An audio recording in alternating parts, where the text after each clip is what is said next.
Assalamualaikum warahmatullahi wabarakatuh. Perkenalkan, nama saya Nida Nabila Khairunisa dari Keperawatan A dengan NIM 2002074. Di sini saya akan membahas tentang asumsi masyarakat yang beranggapan bahwa cacing tanah dapat digunakan sebagai obat tipes. Apa sih tifus itu? Tifus merupakan penyakit yang disebabkan oleh bakteri Salmonella typhi yang merupakan bakteri enteropatogen dari genus Salmonella yang menyebabkan infeksi yang kemudian menjadi demam tifoid. Akibat komplikasi tifus, usus halus gangguan muncul, yaitu mengalami perdarahan usus dan perforasi. Selain itu bisa juga menyebabkan akut cedera ginjal. Pertama, keefektifan dan manfaat yang diberikan. Sebenarnya cacing tanah digunakan untuk obat tipes itu sudah sejak lama. Cacing tanah diasumsikan bahwa dapat menyembuhkan penyakit tifus yang disebabkan oleh Salmonella typhi. Yang aktif senyawa dalam cacing tanah antara lain lisozim, agglutinin, faktor litik, dan lumbrikin. Pengobatan yang efektif adalah ditemukan pada konsentrasi 60% dengan durasi 14 hari. Namun, menurut penelitian mahasiswa Departemen Mikrobiologi dan Farmakologi Universitas Airlangga, konsentrasi cacing tanah yang mencapai 3.200 mg per mililiter tidak menunjukkan aktivitas antibakteri terhadap Salmonella typhi. Lalu penelitian yang dilakukan oleh The Effect of Lumbricus rubellus in Treatment of Patient with Typhoid Fever menyebutkan penambahan ekstrak cacing Lumbricus sp pada pasien yang diberikan antibiotik ciprofloxacin tidak dapat memberikan efek penyembuhan pada pasien yang mengalami tifus. Nah, walaupun demam yang dialami pasien tifus menurun, tetapi tidak dapat menghilangkan bakteri Salmonella typhi di dalam pencernaannya. Berikut manfaat cacing tanah untuk kesehatan. Pertama, membantu penyembuhan luka pada tubuh. Kedua, mengatasi atau membantu menurunkan kolesterol jahat. Ketiga, menambah energi tubuh. Keempat, meningkatkan sistem kekebalan tubuh atau daya tahan tubuh. Kelima, dapat membantu mengatasi gangguan pada sistem syaraf. Ekstrak cacing tanah diketahui memiliki aktivitas antioksidan yang baik karena terdapat kandungan senyawa fenol yang ada di dalamnya. Hal ini bermanfaat. Ekstrak cacing tanah bisa dijadikan sumber antioksidan alami untuk menangani penyakit dengan inflamasi peradangan. Lalu ada proses pembuatan ekstrak cacing tanah. Penelitian ini merupakan penelitian eksperimental laboratorium dengan desain post-test only control group design. Proses pembuatan ekstrak Lumbricus rubellus yaitu: pertama, cacing tanah yang terkumpul dicuci dengan air mengalir untuk menghilangkan lendir di permukaannya.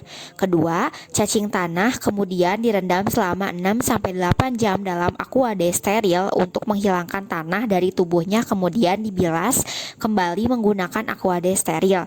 Lalu, cacing tersebut kemudian dikeringkan dalam oven pada suhu 40 derajat Celcius secara terus-menerus selama 24 jam. Lalu, cacing tanah telah dikeringkan kemudian dipotong kecil-kecil dan digiling hingga halus untuk dimasukkan ke dalam tabung gelas pelarut etanol 80% selama 2 hari. Lalu terakhir, campuran tersebut kemudian diuapkan untuk mendapatkan ekstrak kasarnya. Dapat ditarik kesimpulan, yaitu cacing tanah mungkin dinilai mampu mengatasi demam gejala tipes oleh masyarakat awam. Namun, penelitian mengatakan sebaliknya.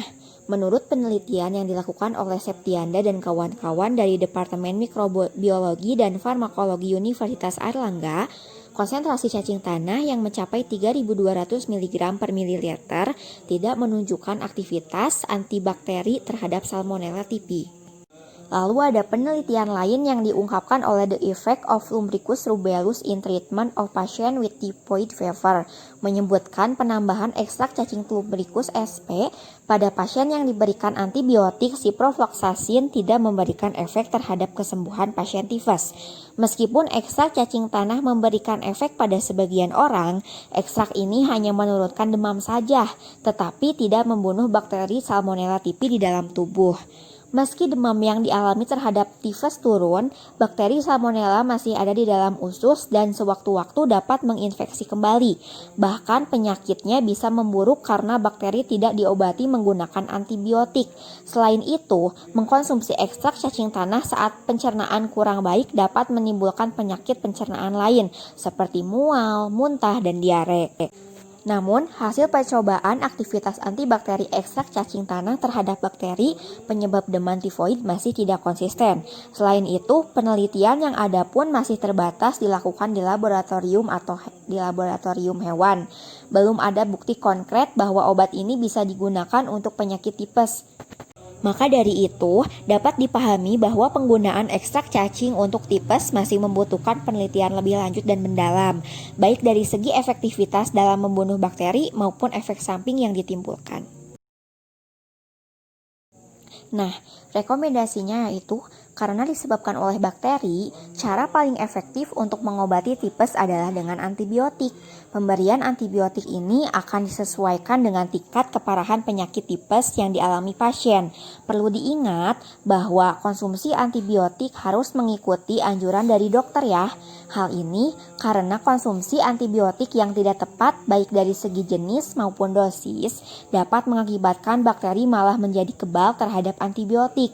Selama pengobatan tipes, Anda diharuskan untuk memperbanyak istirahat, minum air putih yang cukup, serta makan yang teratur. Selain itu, Anda juga harus rajin mencuci tangan dengan sabun guna mengurangi risiko penyebaran infeksi.